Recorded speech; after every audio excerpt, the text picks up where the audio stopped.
Hello and welcome to the January 2023 Maritimers of the Pearl Trident X-Point Old School event. Today's matchup is Matt and Chris, both playing very classic archetypes. Matt running a Disco Troll variant, while Chris is running a very classic Zoo deck.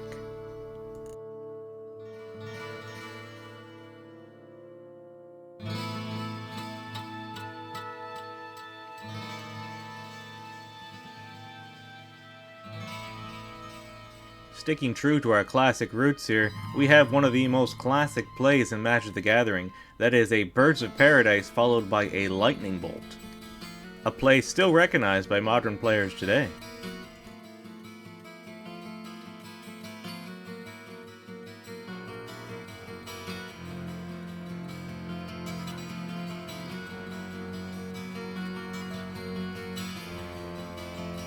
Chris is dropping a prize card from a previous event, that is Kird Ape.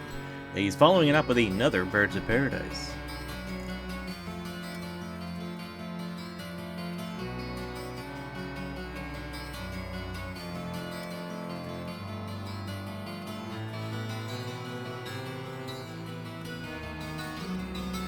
Chris thought he was going to get lucky today with two Birds of Paradise. Little did he know that Matt has the second Lightning Bolt.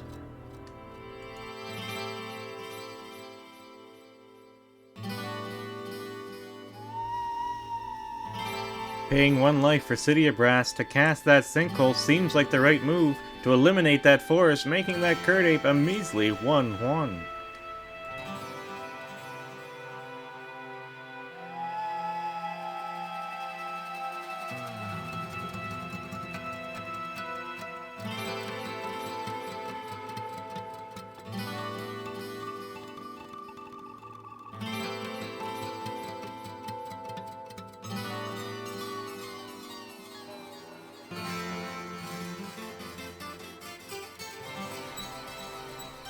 Matt drops his first troll of the game. This deck relies heavily on the regeneration mechanic. Let's see if he can make use of it. Chris making a quick decision here with Sylvan Library, utilizing that life force as an important resource to draw cards.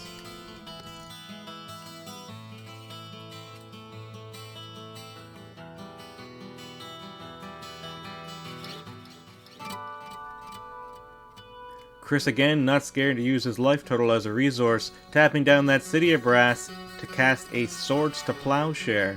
Now that's going to get around the Troll's regeneration ability, and with the 1 damage from Kird Ape, it's going to net his opponent plus 1 life.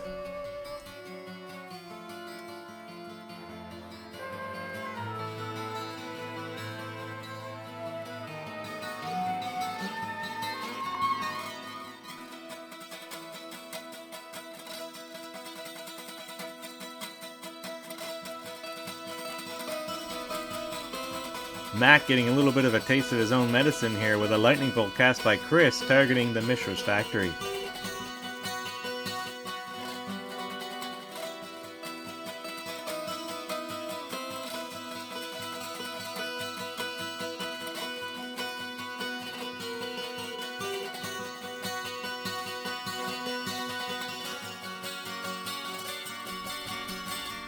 Looks may be deceiving, that is not an island, that is a proxy for a City of Brass. If you look closely, this is a doodle that Chris did when he was about 16 years old. Somehow this card has maintained in his collection and remains a proxy for City of Brass to this day.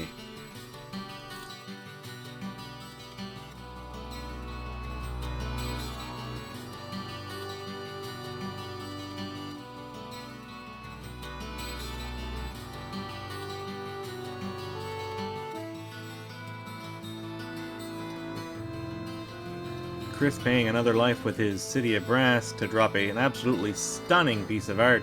This is another artist rendition of Chaos Orb.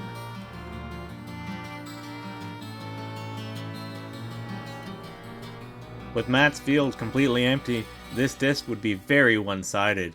Let's hope Chris has been practicing his orb flips.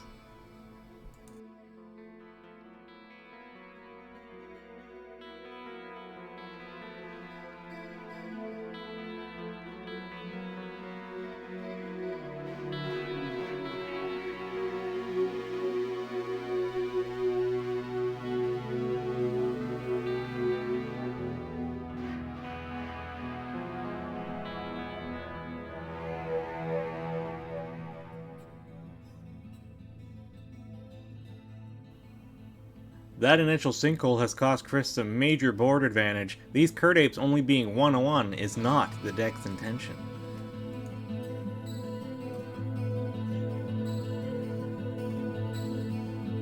Chris setting up for his flip, and we have it! A destroyed disc.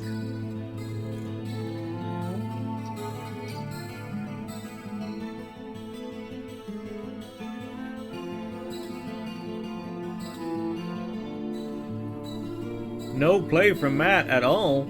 Does he have an instant in his hand, or is he just out of gas?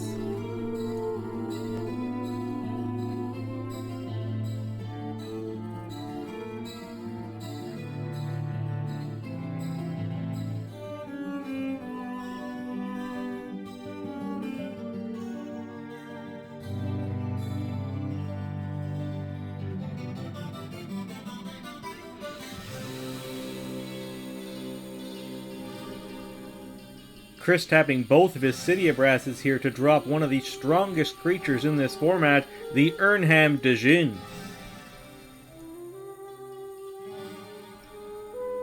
Matt top decking the answer here, Maze to If.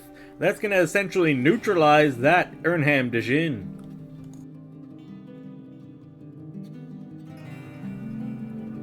And what a rebuttal by Chris. We have an Erhnamgeddon destroying all the lands, leaving his board full of creatures, and Matt with nothing.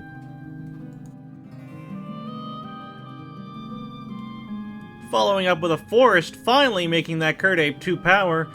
I don't see any way Matt can recover from this. Matt passing the turn here, but no play. Unfortunately, it's just a matter of turns at this point.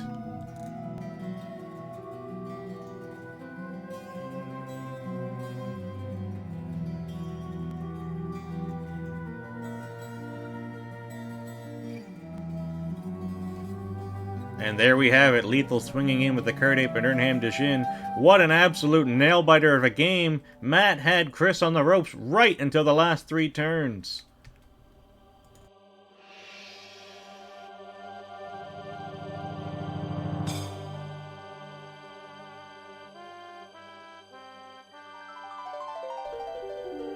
Alright, let's see if Matt can pull out a Game 2 win, giving us a 3-round match.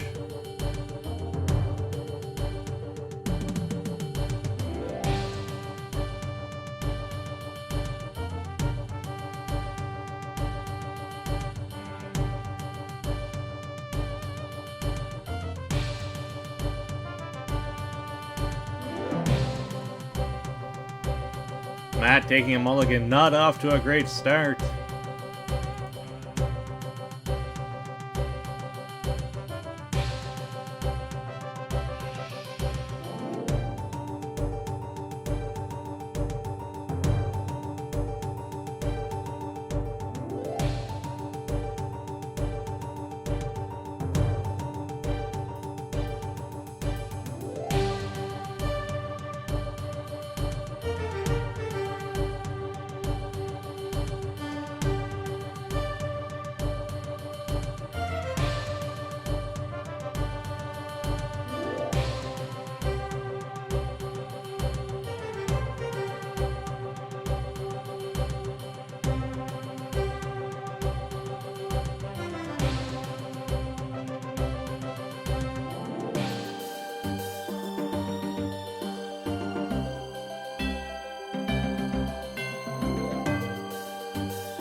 Very slow start to the game for both of these aggro-style decks.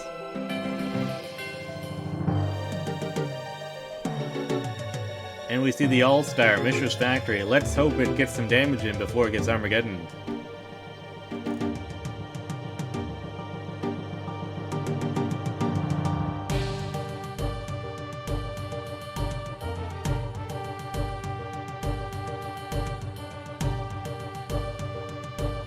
This play reeks of card disadvantage. Matt activating his Mishra's Factory on turn 2, swinging in.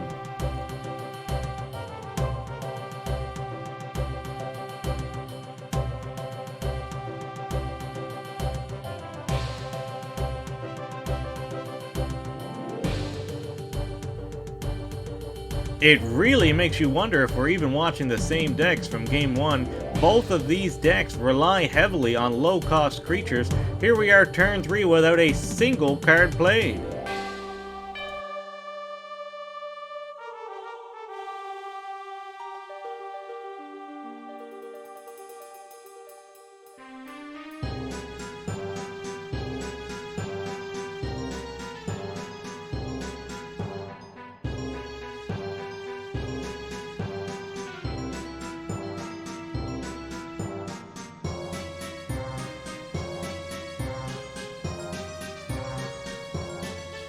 Very interesting play by Matt. The Blood Moon is going to neutralize those dual lands on his opponent's side, but it also makes his City of Brass and Mishra's Factory mountains.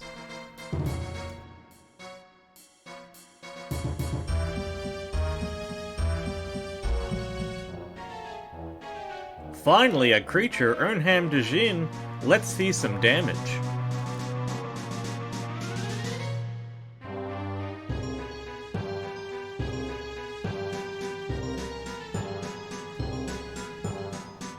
Another factory, now a mountain, followed by a troll with regeneration.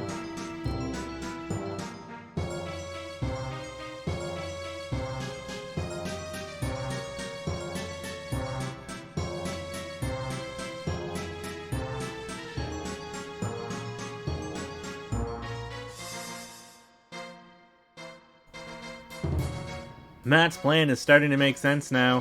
That Blood Moon's going to keep his opponent off the color white, making those Swords to Plowshare useless.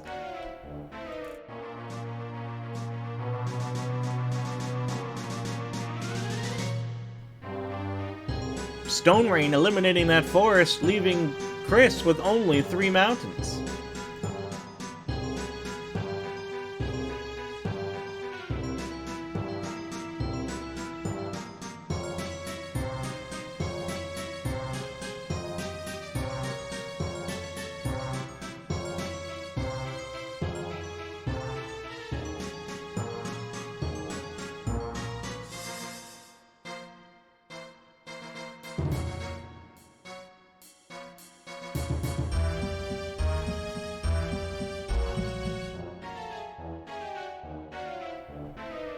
Just an extra insurance policy in case Blood Moon goes away, we have Gloom, making those Swords to Plowshares very expensive.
And a second Gloom. There is no chance Chris is playing anything like this game.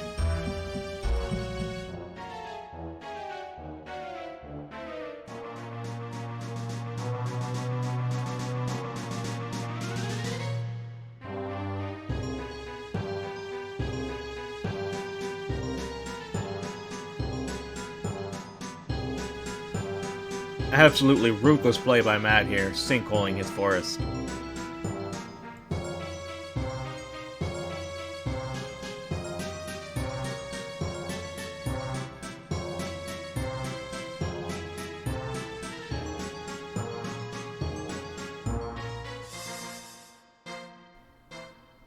Chris drops a Kird Ape. Unfortunately, again this game, he has no forest to pump it up.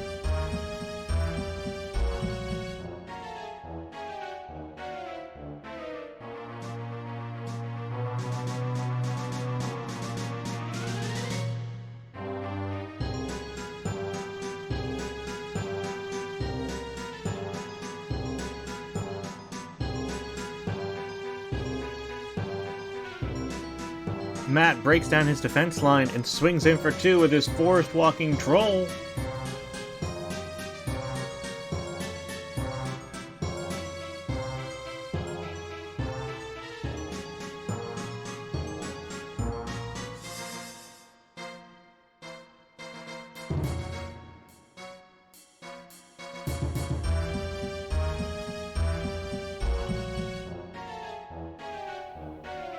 The attack, followed up by a Siege Troll, redefines Matt's defense.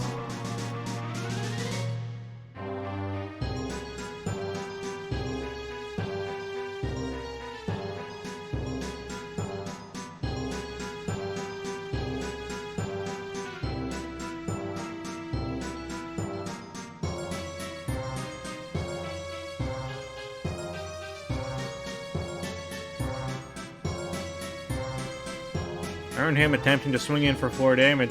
Does Chris have a trick up his sleeve?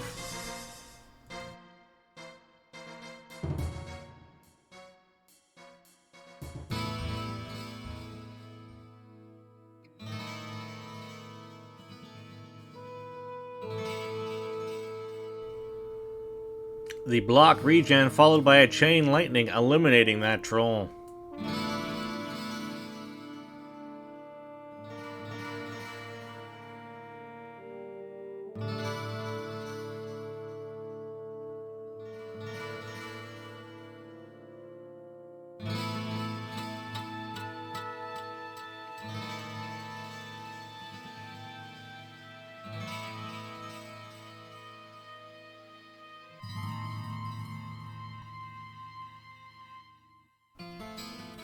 Yet another insurance policy taken out here. Matt has a disc in play just in case.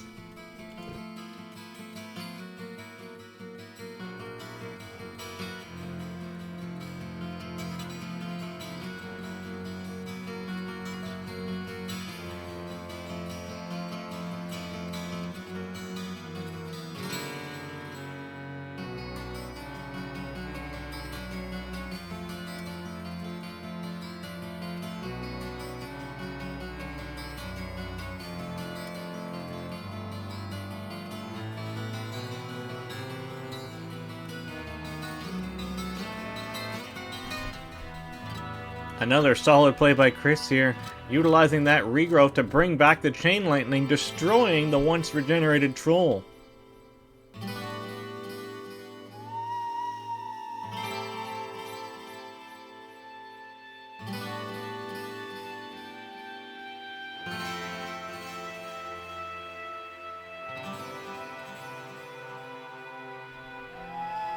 With no flying defenders, this Hypnotic Spectre stands a chance to get some serious damage in on Chris.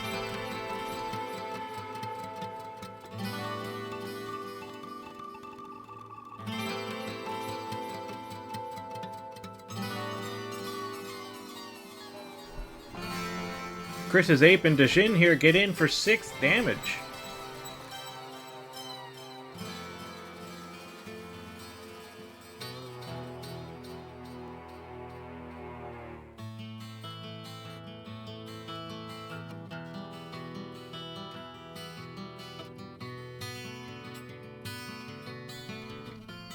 Hypnotic Spectre swinging for 2 and causing Chris to discard a card at random.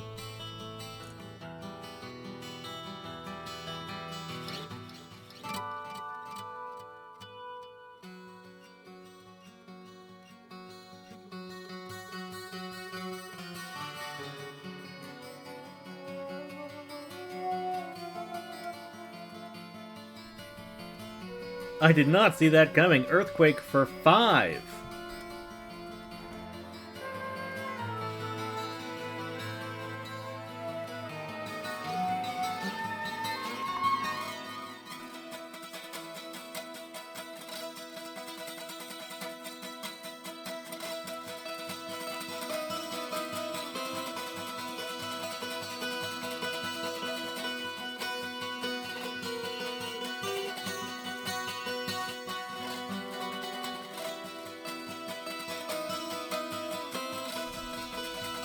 Matt dropping a sinkhole on his forest, keeping him off any sort of colors other than red.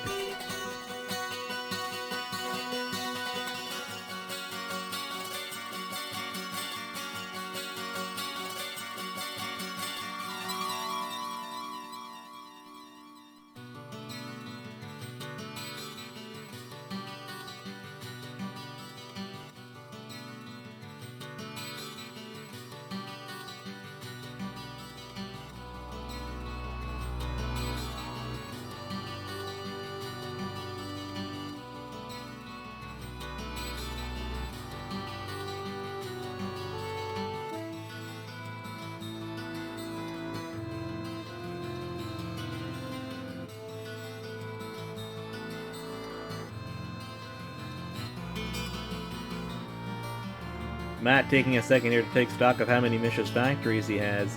Really tempting if he wants to pop that disc or not.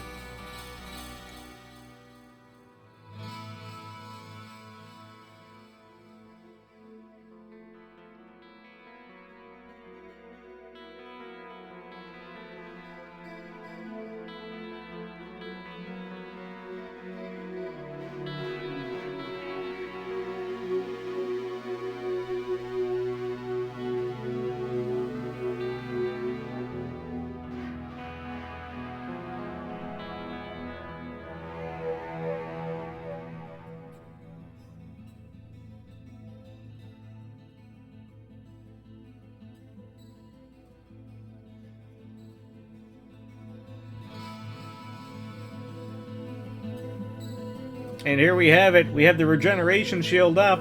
Pops the disc. Does Matt have enough mana to activate everything he wants to do?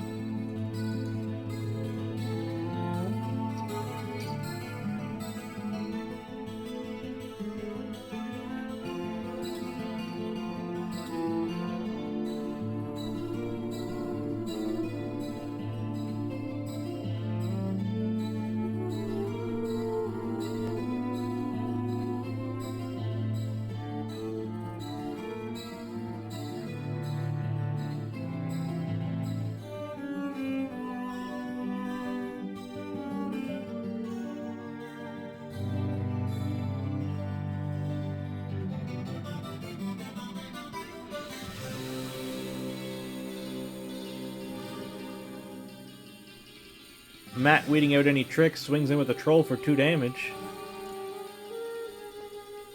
And he follows it up with a giant fireball for 7 damage, giving him the win, bringing us to Game 3.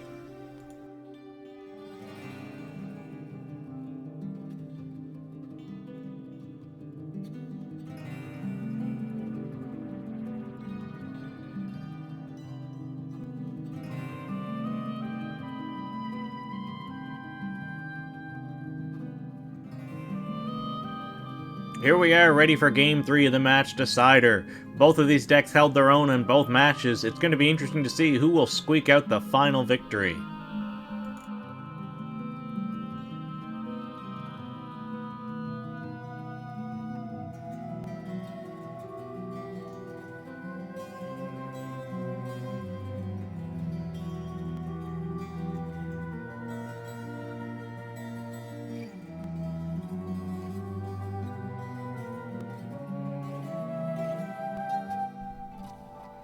Both players with no turn 1 play. Chris drops a Birds of Paradise turn 2. Does Matt have the Lightning Bolt?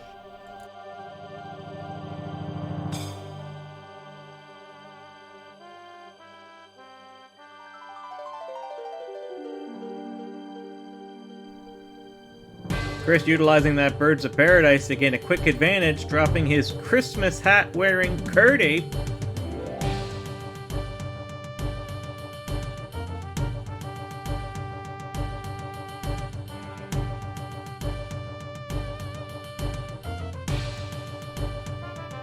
With the bird already out, is this Stone Rain going to be enough to keep Chris off his proper colors?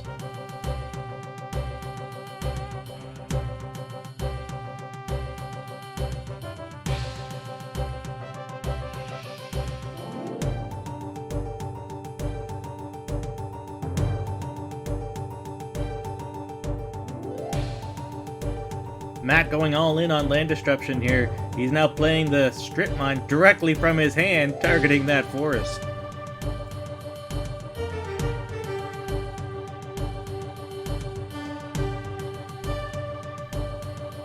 Swords to Plowshare, gaining Matt 2 life off that troll, only to lose it seconds later from 2 Kird Apes coming in.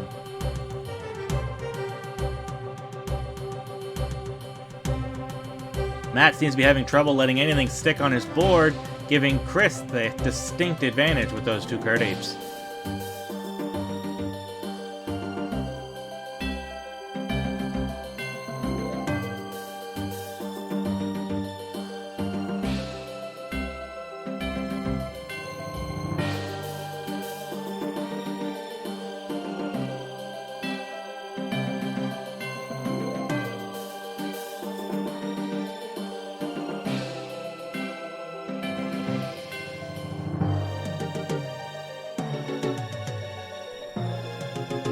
Matt drops a Blood Moon just to get something out of his hand onto the battlefield. It's not going to do a whole lot against Chris, who has no lands in play.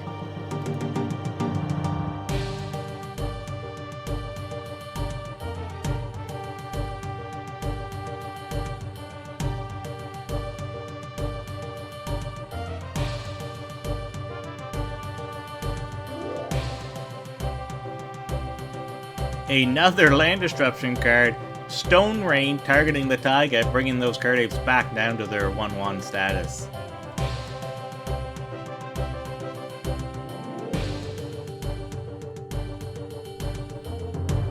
Chris being able to rebuild every time his lands get destroyed is really helping him win this game.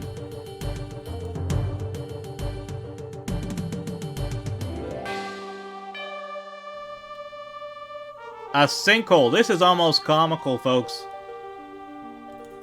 In response to the sinkhole, we have a lightning bolt targeting Matt, bringing him down to 5. But wait, there's more! We have a fork on the stack, targeting lightning bolt, targeting Birds of Paradise. And in response to that Birds of Paradise, we have it tapped down for a red to produce another lightning bolt targeting Matt, putting him to 2 life. What a turn!